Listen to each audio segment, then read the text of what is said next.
Une fois que vous êtes sûr de votre tirant de corde et de votre marque, vous allez pouvoir régler votre manche. Avant, ce n'est pas la peine.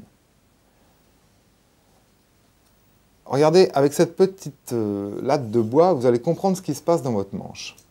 Ici, voilà la tête, le sillet, les mécaniques où sont accrochées les cordes, et là, le pontet, le chevalet. Lorsque vous accordez votre guitare au 440, vous tendez le manche comme ça.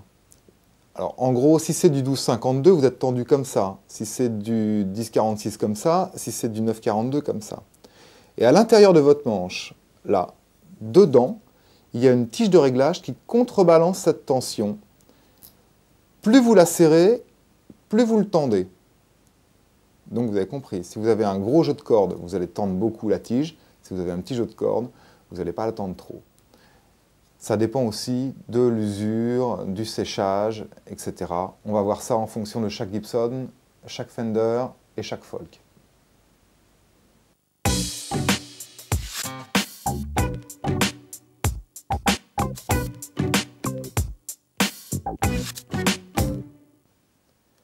Concrètement, si vous avez une Gibson, repérez bien où est l'obus de la tige de réglage. Vous accordez votre guitare au La 440, puis, avec l'outil qu'on vous a donné lorsque vous l'avez acheté, vous démontez l'obus. Vous le dévissez complètement. Vous le retirez, et à l'aide d'un petit pinceau enduit de graisse, vous le graissez, puis vous remettez l'obus.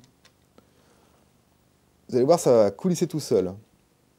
Alors, mettez-le, vissez-le jusqu'à ce qu'il arrive au début de la tension. Et là, vous êtes ce qu'on appelle tige desserrée.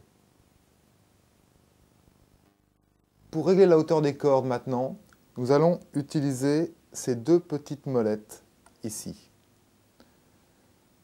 Pour voir si les aigus sont bien réglés, vous faites un bend. Et vous voyez là, le bend, on n'entend pas la fin de la note. Alors, on desserre les molettes, et comme ça, on relève.